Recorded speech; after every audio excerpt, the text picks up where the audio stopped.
Hi friends. So అందరికీ నమస్కారం అండి. సో ఇది మన ఛానల్లో 61 వీడియో అనమాట. సో టర్మ్ ఇన్సూరెన్స్ తీసుకునే ముందు తెలుసుకోవాల్సిన 2 విషయాలు.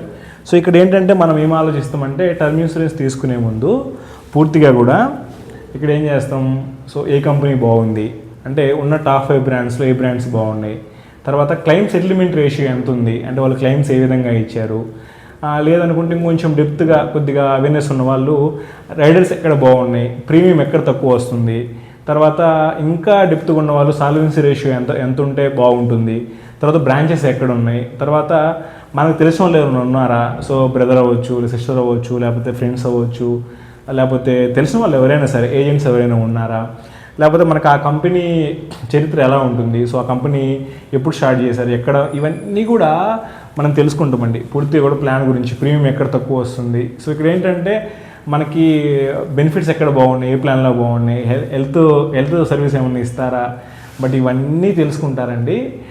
కొంతమంది చాలా తెలివిగల వాళ్ళు ఉంటారు. సో ఒక 10 మందిలో నేను అనుకోవడం ఒకళ్ళిద్దరు మాత్రమే ఉంటారండి. అంటే నేను నార్మల్గా లాస్ట్ ఒక 2 years నుంచి వర్క్ చేస్తున్నాను కాబట్టి చెప్తున్నాను. బట్ టర్మ్ ఇన్సూరెన్స్ తీసుకునే ముందు తెలుసుకోవాల్సిన 2 విషయాలు. వాస్తవంగా ఇప్పుడు నేను చెప్పినవి ఏవైతే ఉన్నాయో అవేవి కూడా మనకు అసలు అవసరమే లేదు. సో నిజంగా అవసరం లేదంటే అవసరం ఉంది, బట్ మెయిన్గా పెద్ద ఇంపార్టెన్స్ ఏం కాదనమాట. మీరు తెలుసుకోవాల్సిన 2 విషయాలు ఏంటంటే, ఫస్ట్ థింగ్ గుర్తుపెట్టుకోండి. సో ఇక్కడ రాస్తున్నాను,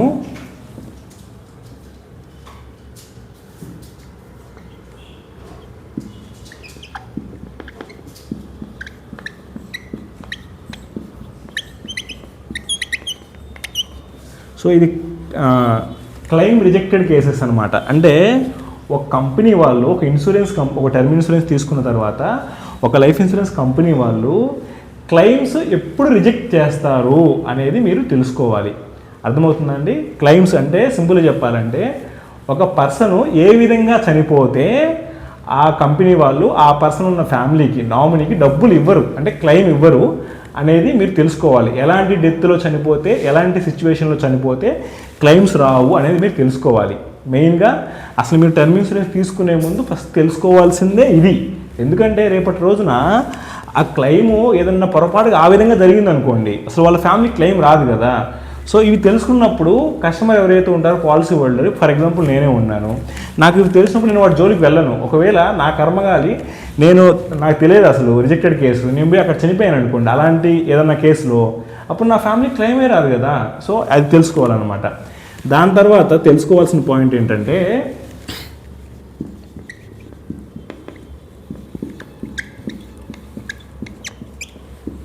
సో క్లెయిమ్ ప్రాసెస్ అనమాట.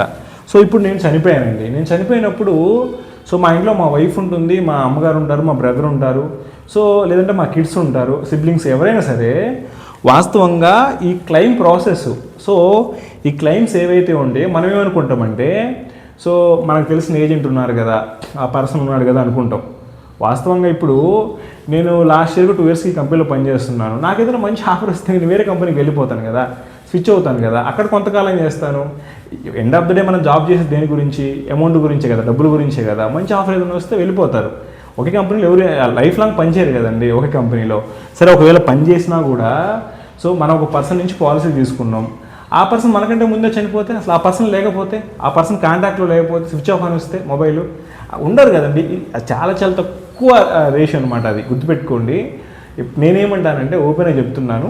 సో ఈ క్లెయిమ్ ప్రాసెస్ అంటే ఒక పర్సన్కి రిస్క్ జరిగినప్పుడు ఎన్ని రోజుల్లో క్లెయిమ్ ఇంటిమేషన్ ఇవ్వాలి అంటే కంపెనీకి మనం చెప్పాలి. అదొక పాయింట్ గుర్తుపెట్టుకోండి.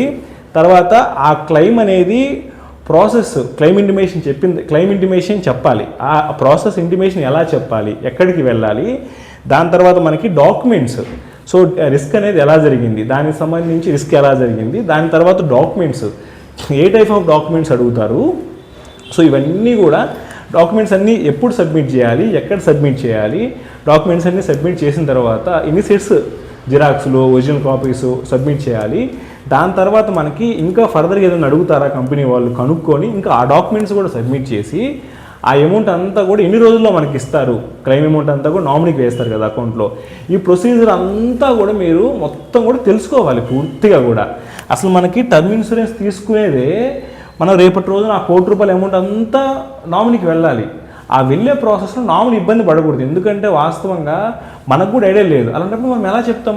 మా ఇంట్లో వాళ్ళకి ఎవరైతే ఉంటారో వైఫ్ అవ్వచ్చు, పేరెంట్స్ అవ్వచ్చు, సిబ్లింగ్స్ అవ్వచ్చు, సో మనం ఆన్లైన్లోకి వెళ్ళిపోతాం, టర్మ్ ఇన్సూరెన్స్ తీసుకుంటాం, ఆ క్లెయిమ్ సెటిల్మెంట్ రేషియో బాగుంది, లేకపోతే మన సాల్వెన్సీ రేషియో బాగుంది, రైడర్స్ బాగున్నాయి, ఇవన్నీ చూస్తాం. కానీ మనము ఈ క్లెయిమ్ ప్రాసెస్ అంతా కూడా మనకు తెలుసు అనుకోండి, రేపటి రోజున మనం చెప్పాలి వాళ్ళకి, మన ఇంట్లో వాళ్ళు ఎవరైతే ఉంటారో రేపటి నాకేదైనా జరిగి చనిపోతే ఈ క్లెయిమ్ ప్రొసీజర్ ఇలా ఉంటుంది, వీళ్ళకి ఫోన్ చేయండి, ఈ ఆఫీస్ వాళ్ళకి ఫోన్ చేయండి, వాళ్ళు చెప్తారు, గైడ్ చేస్తారు.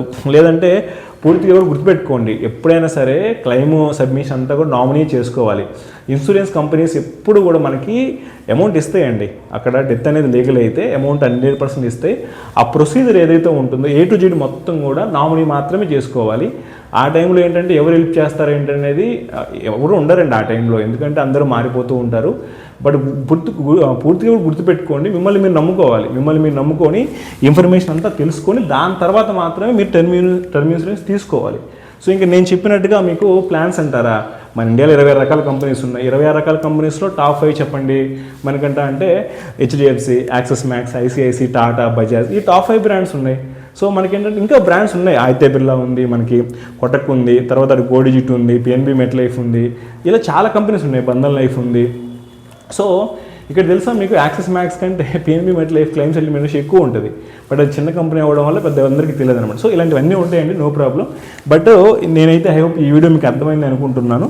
పూర్తిగా కూడా మళ్ళీ చెప్తున్నాను, జాగ్రత్తగా వినండి. ఒక పర్సన్ పాలసీ టర్మ్ ఇన్సూరెన్స్ తీసుకున్న పర్సన్ ఏ విధంగా చనిపోతే క్లెయిమ్ అనేది రాదు, క్లెయిమ్ ఇవ్వరు అనేది మనం తెలుసుకోవాలి. తర్వాత చనిపోయిన తర్వాత claim process A to Z అనమాట, A నుంచి Z వరకు నేను చెప్పాను కదా పాయింట్స్ అన్నీ కూడా, అవన్నీ కూడా మీ ఫ్యామిలీ మెంబర్స్ మీరు చెప్పాలి, చెప్పి పెట్టాలి ఖచ్చితంగా. వాళ్ళు ఏమంటారు అలాంటి ఏం జరగదు, ఎందుకు జరగవండి, జరుగుతాయి అన్నీ కూడా. ఇప్పుడు మనం చూస్తున్నాం కదా ఎంతమంది చనిపోతున్నారు బయట. సో పూర్తిగా కూడా నెక్స్ట్ మనం చేసే వీడియోలో పూర్తిగా కూడా ఈ క్లెయిమ్ రిజెక్టెడ్ కేసెస్ ఏవైతే ఉన్నాయో అవన్నీ కూడా బాండ్లో అండి, ఫిజికల్ మనకి సాఫ్ట్ కాపీ ఉంటుంది కదా, ఏ బాండ్ అయినా సరే అన్ని గుర్తుపెట్టుకోండి. ఒక కంపెనీ ఫాలో అయ్యే ప్రొసీజర్స్ అన్ని కంపెనీస్ ఫాలో అవుతాయి.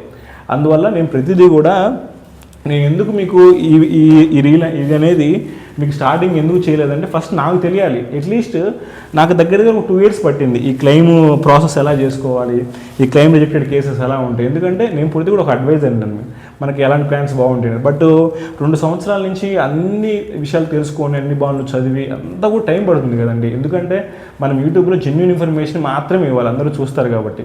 చూసినా చూడకపోయినా పూర్తిగా కూడా నా సైడ్ నుంచి మీకు జెన్యూన్ ఇన్ఫర్మేషన్ మాత్రమే ఉంటుంది. సో ఇదైతే మ్యాక్సిమం గుర్తుపెట్టుకోండి. నేను ఇంతవరకు కూడా మిమ్మల్ని ఆ వీడియో లైక్ చేయండి, షేర్ చేయండి అని ఎప్పుడు చెప్పలేదండి. నేను అలా చెప్పను కూడా, నాకు ఇష్టం ఉండదు. నచ్చింది అనుకోండి లైక్ చేస్తారు. బట్ ఇదొక్కటి మాత్రం పూర్తిగా కూడా మీకు తెలిసిన వాళ్ళకి చేయండి. చేస్తే వాళ్ళు కూడా తెలుసుకుంటారు, ఓహో క్లెయిమ్ రిజెక్టెడ్ కేసెస్ ఈ విధంగా ఉంటాయా, తర్వాత క్లెయిమ్ ప్రాసెస్ ఇలా ఉంటుందా. టర్మ్ ఇన్సూరెన్స్ తీసుకున్నారు అనుకోండి, వాళ్ళకి తెలియదు ఆ ప్రాసెస్ ఎలా చేసుకోవాలి. ఏముంది డాక్యుమెంట్ సబ్మిట్ చేసి ఇచ్చేస్తారు క్లెయిమ్ అంటే. సో మనము మన అకౌంట్లో ఉన్న డబ్బులు కూడా మనం తీసుకోవాలంటే ఒక బ్యాంక్కి వెళ్ళాలి, విత్డ్రా ఫామ్ రాయాలి, వాళ్ళు క్రాష్ వెరిఫై చేసుకుంటారు, 10 నిమిషాలు లైన్ నిలబడాలి, ఏది మన అకౌంట్లో ఉన్న డబ్బులు మనకి ఇవ్వడానికి. అలాంటిది సో ₹1 కోటి కంపెనీ వాళ్ళు మనకి ఇవ్వాలంటే ఎన్ని ఆలోచిస్తారండి. ఇస్తారు, కానీ ఆ ప్రాసెస్ చాలా కష్టంగా ఉంటుంది. నేను చెప్తాను, ఆ రెస్పాన్సిబిలిటీ అంతా కూడా నాదే, నేను చెప్తాను. ఈ వీడియో మాత్రం సో నేను మీకు చెప్తున్నాను, హెల్ప్ అవుతుందండి, ఖచ్చితంగా హెల్ప్ అవుతుంది. ఇక్కడ నుంచి వచ్చే సిరీస్ అంతా హెల్ప్ అవుతుంది. బట్ ఈ వీడియో మాత్రం సో నేను ఇంతవరకు ఈ 60 వీడియోలు నేను ఎప్పుడు అడగలేదండి. ఈ వీడియో మాత్రం షేర్ చేయండి ఖచ్చితంగా. మీ ఫ్రెండ్స్ కావచ్చు, ఫ్యామిలీ మెంబర్స్ కావచ్చు, ఎవరికైనా సరే షేర్ చేయండి, వాళ్ళు సేవ్ చేసి పెట్టుకుంటారు. నెక్స్ట్ వీడియోలో మనం ఇంకా అసలు రియల్ సినిమా ఎలా ఉంటుంది, సో కంపెనీ ఎలా ఉంటుంది, రిజెక్టెడ్ కేసు ఎలా ఉంటుంది, మొత్తం కూడా మీకు ఫిజికల్ బాండ్లో సాఫ్ట్ కాపీ బాండ్లో ఉన్న విషయాలు చెప్తాను నేను. ఎందుకంటే బాండ్లో ఉన్నవే ఇంకా ఫైనల్ అనమాట. మనం ఏదో నోటికి వచ్చినట్టు రిజెక్ట్ చేస్తారా, అవన్నీ ఏముండవండి. బాండ్లు ఏవైతే ఉన్నాయో మీకు అవన్నీ కూడా నేను పింటు చెప్తాను. మీరు ఓన్లీ కూడా నాకు టైం ఇవ్వాల్సిందే అనమాట. బట్ మర్చిపోవద్దండి, ఈ వీడియో మాత్రం ఖచ్చితంగా షేర్ చేయండి, చేయాల్సిందే, తప్పదు, షేర్ చేయండి. సో ఎనీవే అండి, thanks for your valuable time. Thanks for watching this video అండి.